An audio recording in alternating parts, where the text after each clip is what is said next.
وما علينا إلا البلاغ المبين. Mga kaibigan, mga kapatid sa pananampalatayang Islam, tandaan po natin, huwag nating pakakatandaan bilang mga Muslim o sa pagiging mga mu'min, mananampalataya, mga Muslim na sumusunod, tumatalima sa kalooban ni Allah subhanahu wa ta'ala. Tandaan po natin na nararapat sa isang Muslim na mamuhay sa pagitan ng pag-aasam at pagkatakot kay Allah subhanahu wa ta'ala. Ito ang paraan ng pamumuhay ng isang Muslim. Sinasamba niya si Allah subhanahu wa ta'ala ng may pag-aasam at may pagkatakot. Pag-aasam sa mga gantimpala ni Allah subhanahu wa ta'ala at pagkatakot, pangamba na baka parusahan siya ni Allah subhanahu wa ta'ala kapag iniwanan niya ang mga iniwanan niya ang mga kautusan, responsibilidad, o di kaya ginawa niya ang mga pinagbawal ni Allah subhanahu wa ta'ala. Ang khawf war raja, pag-aasam at pagkatakot, napakahalagang bagay na ating maunawaan. Itong dalawang saligan ng pagsamba. Kung ihalimbawa natin sa isang ibon, ay ito ang tumatayong dalawang pakpak ng pagsamba. Khawf war raja. Nag-aasam ka, ginagawa mo yung pagsasala dahil sa kaluguran, pagmamahal kay Allah, at inaasam mo yung gantimpala ni Allah, at nagsasala ka dahil natatakot ka, ayaw mong parusahan ka ni Allah subhanahu wa ta'ala sa impyernong apoy dahil sa pag-iwan mo ng pagsasala, o di kaya hindi mo ginagawa yung mga ipinagbawal ni Allah subhanahu wa ta'ala dahil sa pagkatakot mo, pangamba mo sa matinding kaparusahan ni Allah subhanahu wa ta'ala. Ito ang diwa, kahulugan ng ating nabanggit. Sabi ng mga ulama, kapag ikaw ay matiwasay, malusog, higitan mo yung khawf sa sarili mo. Pagkatakot. Ano ibig sabihin? Kasi ang tao, kapag malusog, matiwasay, nagiging makalimutin siya, pabaya siya. Yung tao kapag nagkakasakit, dinapuan ng sakit, marinig lang niya halimbawa ang sakit na cancer, anumang sakit na nakakamatay, natatakot na siya. Saka lang siya nagpre-prepare, naghahanda para sa kamatayan. Ngunit ang tao kapag malusog, matiwasay, hindi niya naalala ang kamatayan, hindi niya naalala ang libingan, hindi niya naalala ang akhirah. Nagpapabaya siya. Kaya kapag ikaw ay matiwasay, malusog, higitan mo sa sarili mo yung khawf, pagkatakot. Lagi mong payuhan ang iyong sarili hinggil sa pagkatakot, pangamba. Himukin mo ang iyong sarili. Malusog, matiwasay ako ngayon. Hindi ko alam, baka bukas, datnan ako ng kamatayan. Hindi ko alam, ang kamatayan bigla ang dumarating. Hindi ko alam kung ano yung katapusan ng aking buhay. Palaki mo sa sarili mo yung khawf pag ikaw ay matiwasay, malusog. Dahil likas ang isang tao makalimuting pabaya. Kapag tayo ay matiwasay, malusog ng ganito, pinapayuan natin lagi ang ating mga sarili hinggil sa pagkatakot, pangamba kay Allah subhanahu wa ta'ala. Ang mga sahaba, mga kaibigan, mga kapatid, sila ang pinakamainam na mga nilalang. May malakas na iman, mapaggawa ng mabuting gawa. Halos puro akhira ang kanilang ginagawa. Para sa akhira, para sa kaluguran ni Allah. Subalit, bagamat dumating sila sa ganitong antas, ay hindi sila nagiging kampante sa kanilang mga sarili.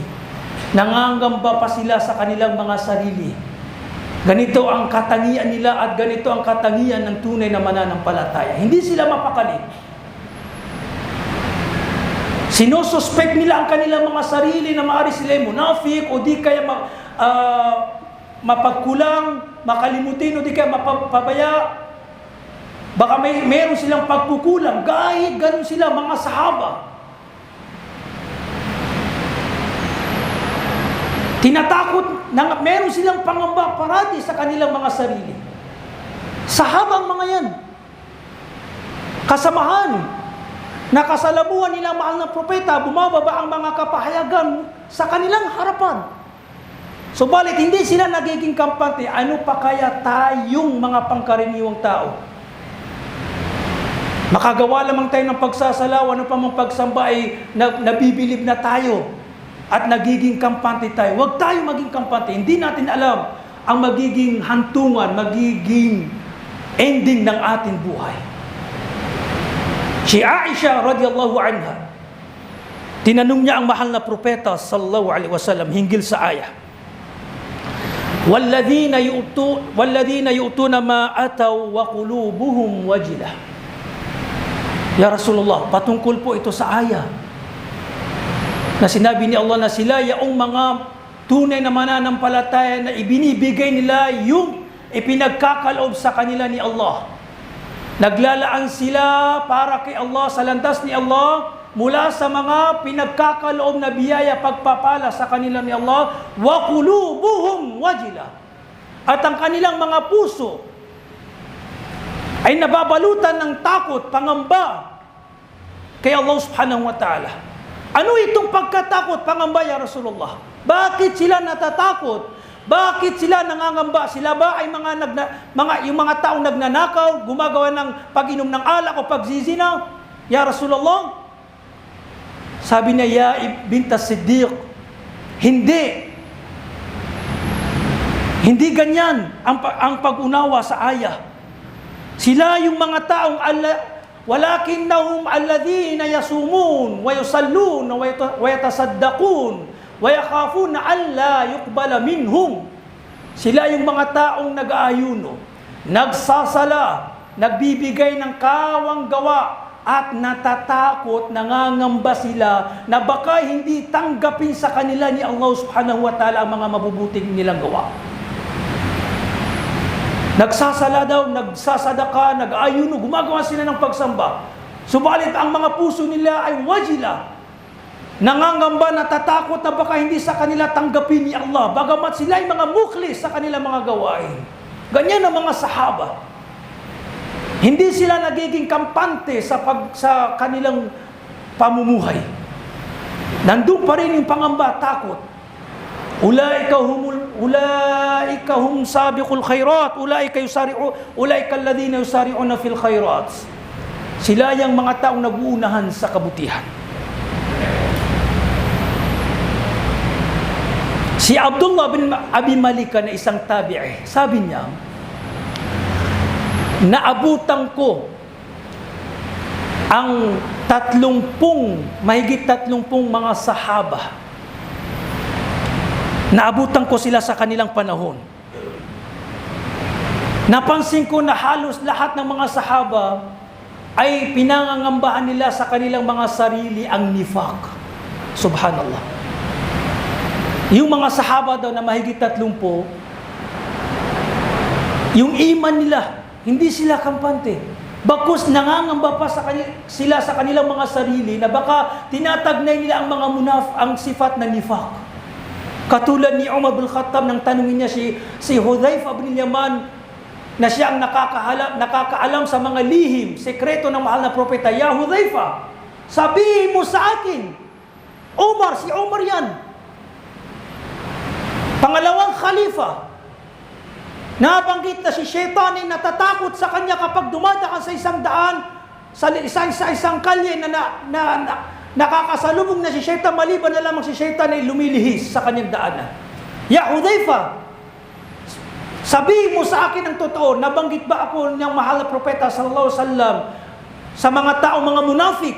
Subhanallah, sabi ni Hudhaifa, hindi maaari, hindi ka kabilang, ya Umar. Naabutan ko, sabi ni Abdullah bin Abi Malika, na halos lahat sila ay nangangamba sa kanilang mga sarili hinggil sa nifaq. At wala man lang isa sa kanila na kanyang sinasabi, ang aking iman ay katulad ng iman ni Jibril o ni Mikail. Ganyan ang mga sahaba. Nangangamba, hindi sila kampante. Hanggang sa pinakahuling sandali ng kanilang buhay, ay gumagawa pa rin sila ng pagsamba. Yung iman nila ay pinag-iigtingan nila. Kaya sabi ni Abu Darda radhiyallahu anhu, la an astayqin anna Allah ta'ala taqabbala minni salatan wahida khairun li ahabbu ilayya min ad-dunya wa ma fiha. Kung matitiyak ko lamang, sabi ni Abu Darda,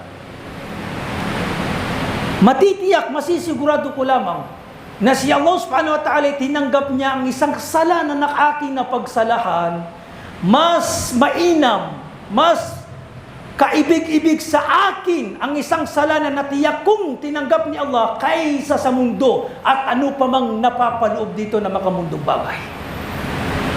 Allahu Akbar. Ganyan ang mga sahaba. Matiyak lamang daw nila ang isang sala na tinanggap ni Allah subhanahu wa ta'ala, mas mainam, mas gugustuhin nila kaysa sa mundo at ano pa mang napapaloob dito. Alladhi khalaqal mauta wal hayata liyabluwakum ayyukum ahsanu amala. Ating pag-uusapan ang mga mabubuting gawa at ang pagtanggap nito. Sinabi ni Allah subhanahu wa ta'ala, siya ang lumikha sa kamatayan at buhay, liyabluwakum ayyukum ahsanu amala, upang bigyan kayo ng pagsubok kung sino sa inyo ang gagawa ng pinakamabuting gawa. Nilikha niya ang kamatayan at ang buhay upang tayo subukan ni Allah subhanahu wa ta'ala. Kung sino sa atin ang gagawa ng pinakamabuting gawa. Binanggit sa ayan na ito ang pinakamabuting gawa, hindi ang pinakamarami. Pinakamabuting gawa. Sabi ni Fudail bin Iyad rahmatullah alayhi, ang mabuting gawa ay napapaloob dito ang dalawa. Hindi magiging mabuting gawa kung hindi mapaloob dito ang ikhlas at pagsunod kay Allah subhanahu wa ta'ala. Ang ikhlas at ang pagsunod, mutaba'a, pagsunod sa sunna ng mahal na propeta sallallahu alaihi wasallam. Dalawang kondisyon ng mga gawa. Ang ikhlas, gagawin mo yung gawain para kay Allah subhanahu wa ta'ala. Pangalawa, mutaba'a, dapat yung ginagawa mong pagsamba ay umalinsunod sa pagsamba pamamaraan na ginawa ng mahal na propeta sallallahu alaihi wasallam.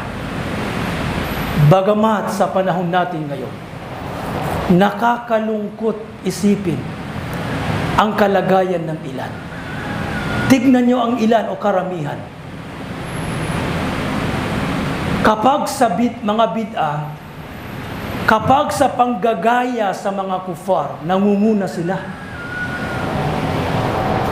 Higit nilang binibigyang halaga kapag mga bid'ah ang gawain o di kaya panggagaya sa mga kufar, hindi mananampalataya. Makikita mo sila nag-uunahan o di kaya proud sila. Magse-celebrate, magdiriwang daw ng Valentine's Day dahil nagdaragdag ng pagmamahal, nagpapakita ng pagmamahal, emosyon. Bakit nyo kami pinipigilan? Bakit nyo sinasabing tashabbu, panggagaya? Bakit nyo sinasabing bid'ah? Ay ang Valentine's lang naman ay nagpapakita ng pagmamahal. Ang Valentine's Day, hindi Valentine's Day, kundi ang katotohanan, Zina Day. Pag-araw ng pagzizina. Magse-celebrate ng Mother's Day dahil ang Mother's Day daw nagpapakita ng pagmamahal sa mga magulang. Bakit kayo nagmamalabis? Bakit yung sinasabing panggagaya? Bakit yung sinasabing bid'ah?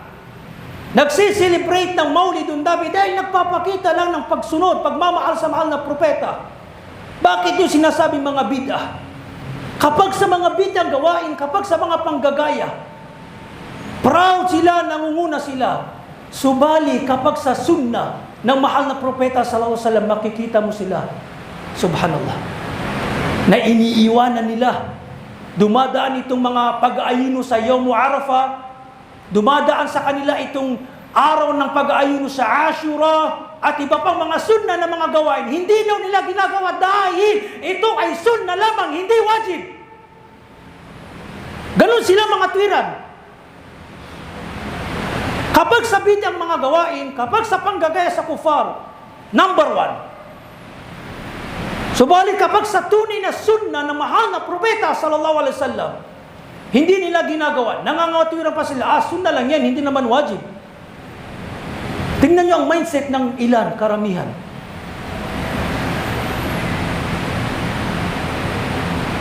Sakit ng umman na ito, kamusliman, waliyaudu billah. Gabayan at patawarin nawa tayo ni Allah subhanahu wa ta'ala. Pangalawa, kondisyon ay ang kawalan ng ikhlas sa ating mga gawain. Napakapanganib mga kaibigan, mga kapatid, ang pagkawalan ng ikhlas sa ating mga gawain. Himukin natin ang ating mga sarili. Pinapayuhan ko ang aking sarili at kayong mga kapatid na lagi nating taglayin ang ikhlas. Gawin natin ng anumang pagsamba para kay Allah subhanahu wa ta'ala. Hindi tayo napipilitan,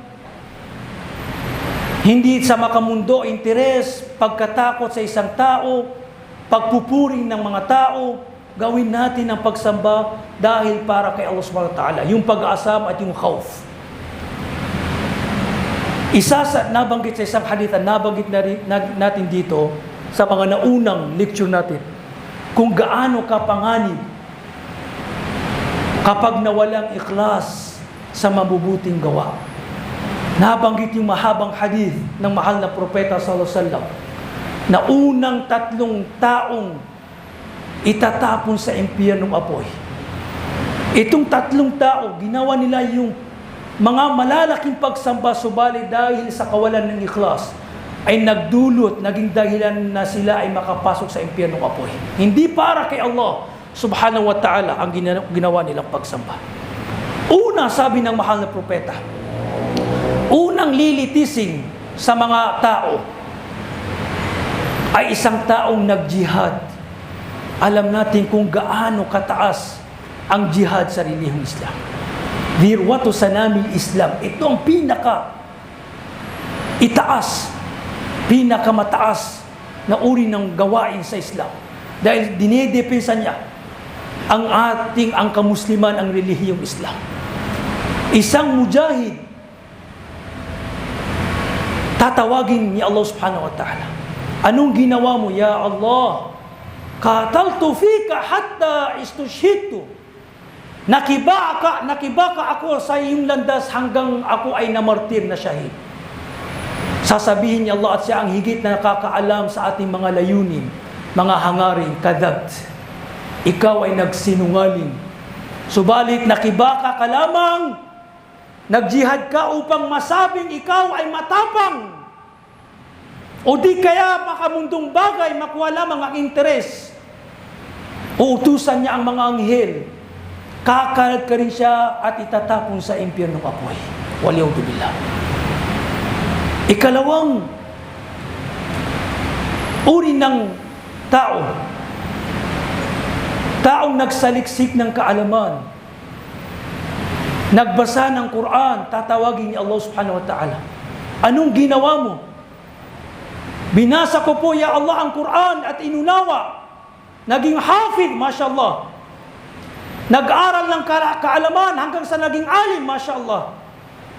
Sasabihin ni Allah, kadhabt, ikaw ay nagsinungaling, ikaw ay sinungaling. Subalit nag-aral ka upang masabi lamang na ikaw ay maalam. Nagbasa ka ng Quran upang masabi lamang na mahusay ka sa pagbabasa. Ipapabatid sa kanya ang lahat ng kanyang mga gantimpala, biya, pagpapalas, bagamat uutusan ni Allah subhanahu wa ta'ala ang mga anghel. Kakalad ka rin siya at itatapon sa impyernong apoy dahil hindi naging ikhlas ang kanyang hangarin. Layunin. Pangatlong tao, nagbigay ng zakah. Tatawagin ni Allah, anong ginawa mo? Ya Allah, wala akong alam na landas. Sa iyong landas, malibang na lamang na ako ay nagbigay ng kawang gawa. Sasabihin niya lang siyang labis na nakakaalam sa ating mga puso, sa ating mga hangaring. Kadabta, ikaw ay sinungaling. Nagbigay ka ng salapi, mga kawang gawa upang masabing ikaw ay mapagbigay. Ibig sabihin, hindi naging ikhlas. Kakalad ka rin din siya ng mga anghel at itatapon sa impyernong apoy. Si Muawiyah, isang sahabi, ng kanyang maninigang ayan na ito, ay umiyak siya ng lubos na pag-iyak at nahimasmasan. Pagkaraan tinanong siya, bakit ka umiyak? Bakit ganito? Ganon ang naging kalagayan mo. Sabi niya, naalala ko lamang ang aya mula sa Quran na kung saan sinabi ni Allah subhanahu wa ta'ala, man kana yuridul hayata ad-dunya wa zinataha nuwaffi ilayhim a'malahum fiha wa hum fiha la yubkhasun. Sino man ang gumagawa ng pagsambang, subalit ang kanyang hangarin, layunin ay ang makamundong bagay at ang mga palamuti nito. Pagkakalob namin, sabi ni Allah, ang kanyang gantimpala lamang dito sa mundo. Marahil ibibigay ni Allah ang kanyang nahangad dito sa mundo. Subalit sa kabilang buhay ay wala siyang makakamtan. Ulaika alladhina laysa lahum fil akhirati illa an-nar. Wala siyang mapapala, wala siyang makakamtan sa kabilang buhay maliban sa impyernong apoy. Wa habita ma sana'u fiha wa batilu ma kanu ya'malun. Ipapawalang bisa namin, sabi ni Allah, ang lahat ng kanyang mga ginawa dahil ang kanyang pinakahangarin, pinakaintensyon sa paggawa ng pagsamba ay ang makamundong bagay, iyada billah. Nararapat sa atin ang ikhlas. Sa ating paggawa ng mga pagsamba, mga kaibigan, mga kapatid. Huwag natin maliitin ang paggawa ng gawain. Kahit maliit, gawin natin. Kung anong alam natin na siyang magtutulak sa atin sa paraiso upang dumami ang ating mga gantimpala, gawin natin. Sa pamamagitan ng ating mga katawang pisikal o di kaya kayamanan, gamitin natin sa landas ni Allah subhanahu wa ta'ala. Huwag natin minamaliit ang mabuting gawa dahil hindi natin alam kung ano yung gagawing dahilan ni Allah. Kung anong gawain ang gagawing dahilan ni Allah upang tayo ay mapatawad o kaya makapasok sa paraiso. La tahkiranna minal ma'rufi shay'a. Huwag mong maliitin, sabi ng mahal na propeta, ang maliit na gawain. Ikinuwento ng mahal na propeta sallallahu alaihi wasallam. Merong isang babae mula sa angkan ng Israel na bagi, makasalanan, gumagawa ng kahalayan. Nais niyang magtawba. Dinaanan niya ang isang aso sa isang balon na uhaw.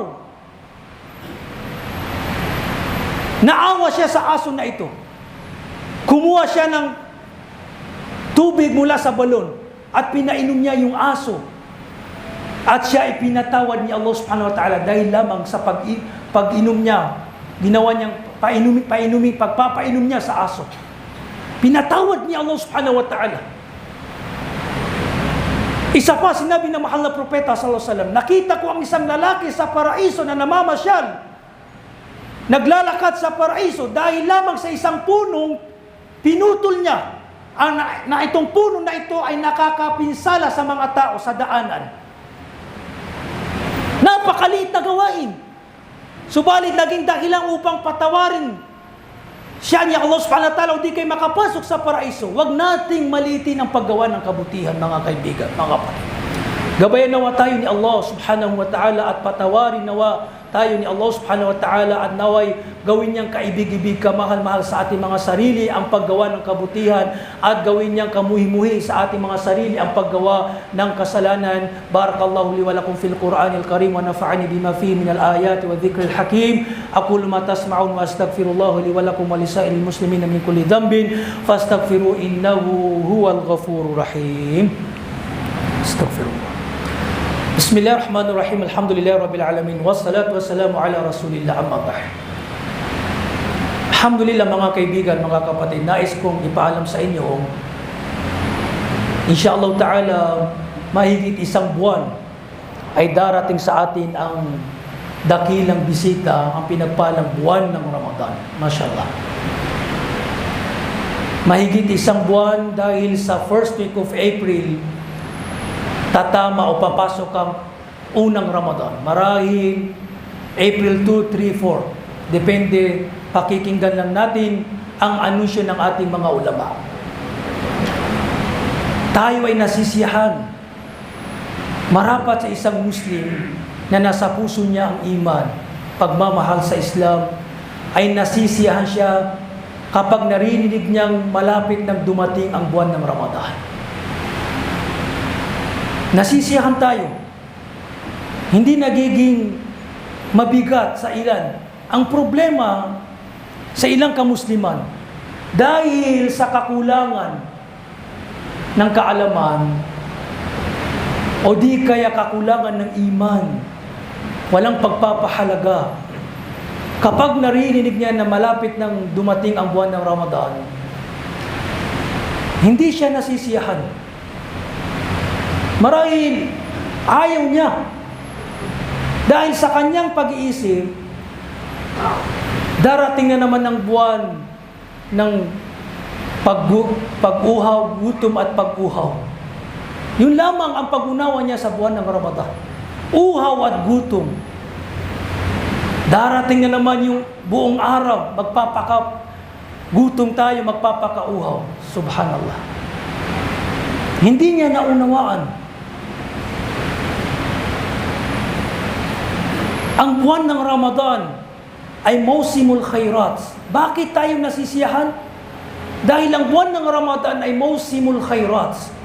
Panahon na kung saan ito yung panahon na pinaparami ang mga mabubuting gawa at dinodoble ng maraming doble ang mga gantimpala ng ating mga gawa. At pinapatawad ni Allah subhanahu wa ta'ala ang kanyang mga mananampalataya, mga alipin.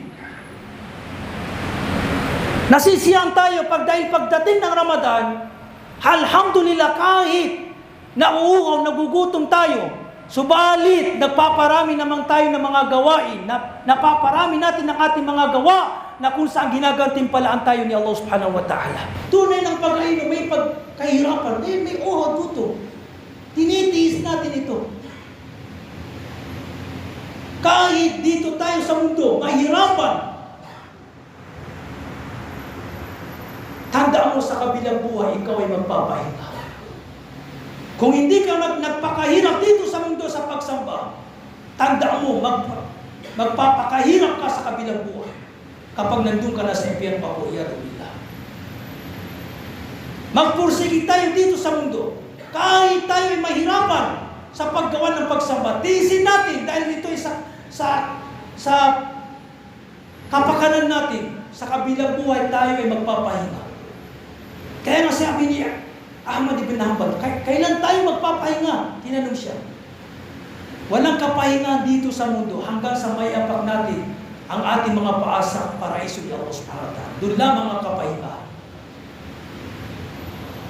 Naway hilingin natin kay Allah subhanahu wa ta'ala na ipagkaloob niya na maabutan natin ang buwan ng Ramadan. Amin.